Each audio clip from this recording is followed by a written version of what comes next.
Hey guys, Nick here. Welcome to the Omniverse of Nick and part 7 to the next Walking Dead story. What if The Walking Dead was a dream? Before we get started, be sure to smash the like button, subscribe to the Omniverse of Nick, and check out the About to Heaven homepage so you don't miss anything for the Omniverse's future. With all that said, let's begin. So, we open up where we ended off last time. The group is heading to Woodbury. The governor sees all these people coming to his gates, and they storm in per Rick's orders. And Rick, without hesitation, instantly just boom, shoots the governor in the head. And everyone starts to get ready to attack like Martinez and Shumpert, but Rick tells them they have the numbers and to stand down. And he starts to make his way towards the governor's house with a purpose.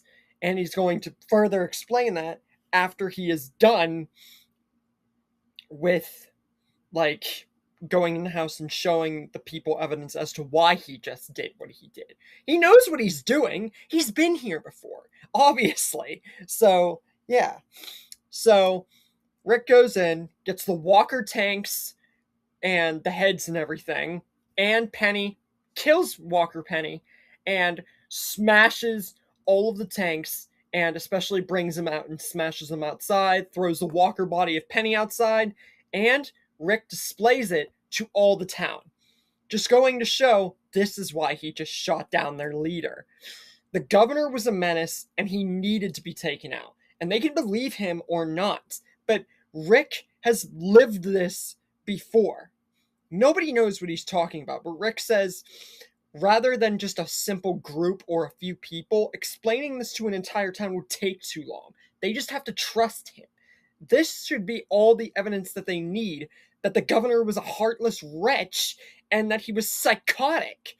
And Rick has plenty of, evidence already to support this. And probably even more that the town doesn't even know about. So he says, you could choose to trust me or not, but we have the numbers, we need the help, and we have all the resources at the disposal from this town. So whoever wants to come along with us, you can. But if you choose to stand against us, just know, I know that it doesn't end well for you. We can change that if you stand with us. But Martinez says, you really expect us to just trust you on your word? And we have a town here now. Yes, all of this stuff might have been true about the governor, but that doesn't mean that we're just going to take you up on your word just because you say this and then throw out a couple things. Yeah, maybe this doesn't make our leader seem like the good leader that he was, but he's the reason why this town is where it is and why we're in the situation that we are. And now that he is dead because of you, whether you have proof or not, the town needs a leader, otherwise it's gone. But Shumpert says, without a true leader, the town's gone anyway. And if this guy is truly displaying all this evidence, what good is staying in a tainted town? Maybe we should go with them. And Shumpert would say this because he left, He was the nicer soldier. Barely spoke, barely did anything. Shumpert's a much nicer soldier, So Martinez thinks about this for a long moment, and he says, we will go with you, but that doesn't mean that we trust you. You're going to have to show us that we can trust you. And I guarantee you, your friends who you have told that you know things, they're still having trouble trusting you. And displaying few bits and pieces of evidence without supporting that you can actually take care of a cohesive amount of people, yes, it looks like you've done that. But you're going to have to prove it to people here in Woodbury as well. And it's going to take a lot more than you might think because of what you just did here. Whether you showed it to us or not with the governor, we'll stand with you if you show us that we can trust you to. And Rick says that's completely fine. And he says they have a lot more to do, a lot to get from this town, and a lot more places to go. And Rick has a lot more to tell them. So he says, gather what you can, get the things that you are able to, pack the things you can, And get ready. We're not staying in Woodbury long. And soon enough, they meet Clara, and Rick figures out a way to actually get her to stay with them. And it's just like Clara survived, along with, like, several other iterations where I've had Clara survive, but mainly Clara surviving. Trust me, you'll see why. I get that a lot of people are going to be like, how is this many people living already? Yes, you've had a lot of people survive, like in the Lightning McQueen story and multiple others, but there's got to be a catch as to why you are making all these people live. Yeah, Rick knows all these things that could save them, but no way you're going to have every single person live that Rick knows about. Exactly.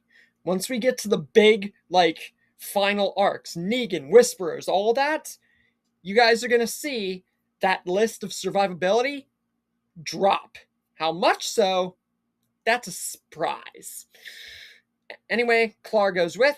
Lizzie starts to go crazy, and Rick and Shane decide together, because of everybody knowing how crazy she's getting, she needs taken care of. And she's killed and buried.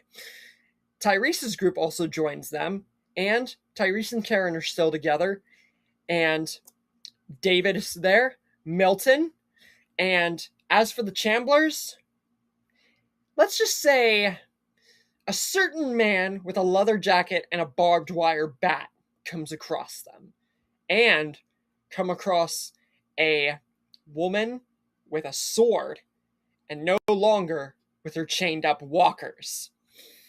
Yep, Michonne is joining the Saviors once again. And I still have to do an actual, like, iteration of that tale from season 10 as a full story. So you're still going to be seeing it in bits and pieces, just like I've done before. And yeah, besides people surviving, we're having changes to the story. And of course, Judith is stillborn. And then they come across the Claimers. Merle finds them interesting and kind of wants to join. But Rick, straight out of the gate, just with the numbers advantage and the Claimers having no kind of standing a chance and pretty much surrendering, Rick just walks up to Joe and says, "You're effing with the wrong people," and just bites Joe's neck out just like he did before. And Shane is absolutely just flabbergasted. But Rick did say that he did that. And the fact that he did that, Shane is proud of Rick at this point, and his suspicion of Rick is almost gone. But it doesn't mean he. That whole, like, being with Lori thing, it gets to him still. But you'll see in the next episode or two how that's dumbed down. But even by the end of the story, you guys will see, to your own vote, what side of Shane you want to see at the ending. Again, surprise. Then we see Rick go to one sign that says Sanctuary, and it's the Terminus signs. And Rick does exactly what he did in the original. He just scribbles across it and says no sanctuary. Everybody's like, why are you doing that? Because Rick says that place that says those signs and everything, far from a sanctuary. And he says they're going to go there, but they're going to have to be a lot more careful, precautious, and, like, do this the right way, more or less. And I know you guys are probably also wondering, what about Pete and the militia and everything like that?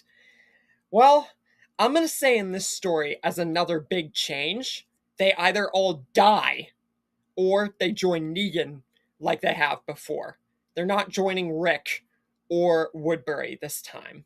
And because of how much farther out they are, I just think that I'm going to leave them just undecided in this story. Bringing them back later is, like, iffy. And then Rick is absolutely surprised at what he sees. And it is not the terminus that he went to whenever he first saw it in his dream. What happened to Terminus? And how will these few bits and pieces of changes, besides Rick helping people survive, how many more are there? And how drastic are they starting to become? Or is it all just pointless to even talk about because of how many people are surviving? You guys will see in the coming episodes.